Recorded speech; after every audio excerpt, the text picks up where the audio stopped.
Hey, Rain here. Today is yet again a build showcase, and it's Protea. Today I'm going to show you two builds. One is a Helminth ability build, and the other one isn't. You're going to walk around, be very tanky, very sustainy, you're going to clear really well and have decent single target. So, let us immediately start with the builds. The first build is the no helmet build. We're going to utilize her entire kit, and the mods I'm using here. We're going to use Growing Power, Blind Rage, and Transient Fortitude for ability strength. You're going to need ability strength for her second ability, first ability, third ability, and fourth ability as well. Narrow-Minded and Prime Continuity for ability duration. She's a heavy duration Warframe. You're going to need this.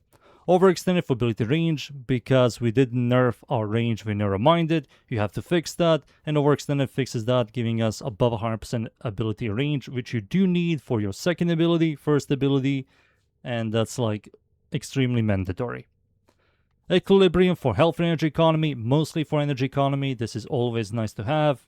Makes your gameplay much more comfier. Arcane Vitality is going to give us 100% health, but we don't care about that. We only care about the additional heat proc, and our second ability has a guaranteed chance to proc heat. So instead of one heat proc, it's going to be 2 heat procs. This is a lot more damage, and it's quite good to have on Protea. And one augment. This is an augment for your fourth ability, Temporal Erosion. What this augment does is when your fourth ability is active, your first ability and your second ability, when it does damage, it armor strips. It helps a lot for DPS. And that's it. These are the mods. Arcanes, Arcane, Concentration. What this Arcane does is when you cast ability, you're going to get 60% ability duration for 3 seconds. This is quite good for all of her abilities.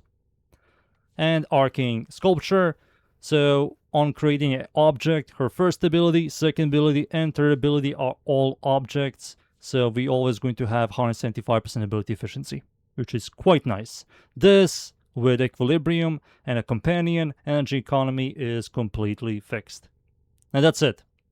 These are the Arcanes. Here are the stats. Abilities, no helmet ability. And that's it. Now it's time for me to show you the Shards. For the Shards are a hot main free to use. We're going to go for 2 yellow for cast speed. We're always going to cast our first ability, recast our second ability always. And, you know, it's always nice to have. And the other 3 shards are optional. You can go for plus 50% ability duration or plus 50% ability strength. It's all up to you. I like duration more. It makes my fourth ability last longer, and I don't have to always babysit the fourth ability. That's it. These are the shards. And now it's time for me to show you the no helmet ability against the Steel Path enemies. And we're in. I'm up against the Corrupted Enemies Mod Survival Steel Path. A little bit of gameplay. I won't be using any weapons, just abilities. So the way this build works, you're going to start by pressing your first ability. That's going to trigger Arcane Concentration and Arcane Sculpture. After that, you're going to activate your second ability, third ability, spam your second ability, spam your first ability, and always look into your fourth ability. You're always going to recast your fourth ability. Never allow it to expire, because you're going to go back in time. I got the Accolade that turns off my abilities. Amazing, I love him. But he's dead, thanks to my second ability. I fixed all the problems. Energy economy is completely fixed, thanks to Sculpture Equilibrium.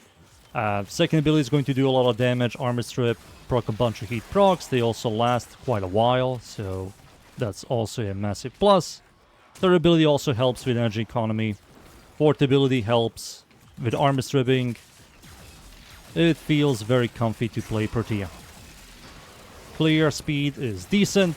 Single target is also decent. It feels amazing to play her. That's it. That's the first build. Now for the second one.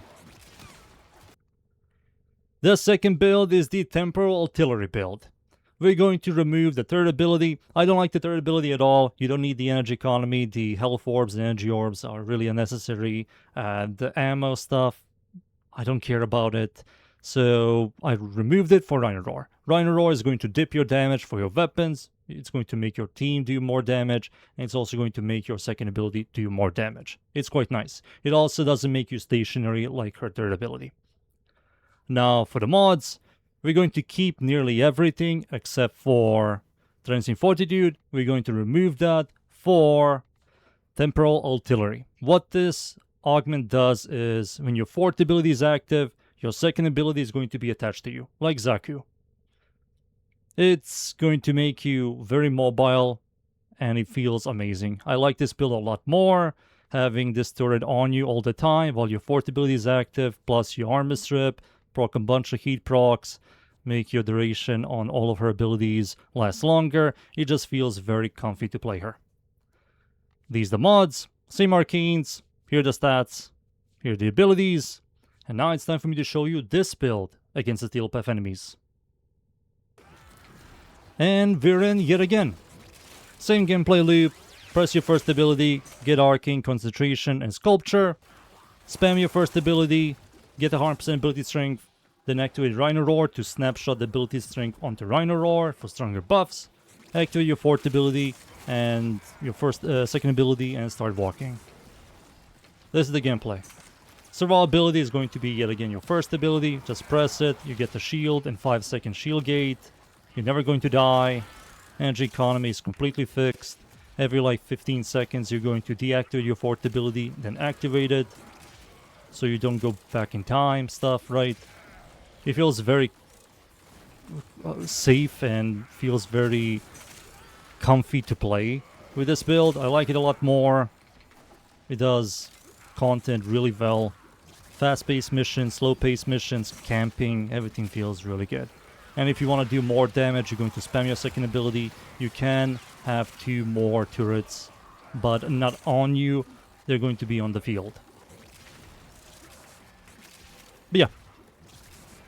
That's it. I believe you guys seen enough. Time for me to leave, boys. And be right back. And there we go. Protea Prime with Arcane Sculpture feels so good. Having 3 abilities that can proc that Arcane feels so nice. Energy problems completely fixed. She scales really well. Survivability is really comfy. She's very useful. It just feels so much nicer to play her now. That's it. That's the Warframe and the builds. I hope you guys enjoy the builds. Leave a like and sub, and of course, see you all next time. Thank you. Goodbye.